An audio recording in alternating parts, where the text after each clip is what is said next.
Pemirsa, terima kasih Anda masih bersama kami di Liputan Metropolis. Bertepatan dengan Hari Tani Nasional, Konsorsium Pembaruan Agraria menggelar aksi damai di depan kantor Gubernur Sumatera Selatan guna menuntut Pemprov Sumsel segera menyelesaikan permasalahan konflik agraria hingga pemenuhan kebutuhan petani.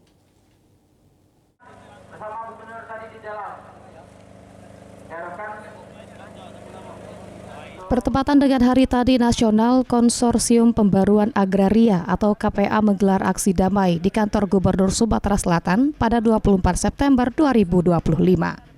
Koordinator KPA Sumatera Selatan, Untung Saputra, mengatakan terdapat beberapa tuntutan disampaikan kepada pemerintah Provinsi Sumatera Selatan dalam aksi ini, yakni menuntut Gubernur Sumatera Selatan segera mendorong percepatan penyelesaian konflik agraria dan redistribusi tanah, membentuk Badan Pelaksana Reforma Agraria demi wujudkan mandat Pasal 33 Undang-Undang Dasar 1945, mendorong Gubernur dan DPRD Sumsel menyusun dan mengesahkan Perda Reforma Agraria sebagai panduan pelaksanaan reforma, serta meminta Gubernur Sumatera Selatan memprioritaskan APBD untuk pelaksanaan redistribusi tanah, penyelesaian konflik agraria, pembangunan infrastruktur, teknologi, permodalan pertanian hingga memenuhi kebutuhan pupuk dan benih untuk para petani.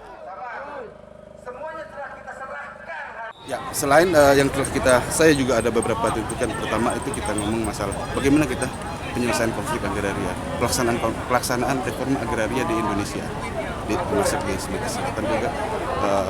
Kami menyerahkan data-data LPRA, artinya bagaimana petani mendapatkan, bagaimana pemerintah melaksanakan redistribusi tanah terhadap lokasi-lokasi yang menjadi wilayah konflik yang telah dibawa. Pada aksi Hari Tani Nasional diikuti sekitar 300 maksa aksi dari 3 kabupaten, yakni Kabupaten Ogan Komering Ilir, Musi Rawas, dan Musi Banyuasin. Eki Saputra, PAL TV.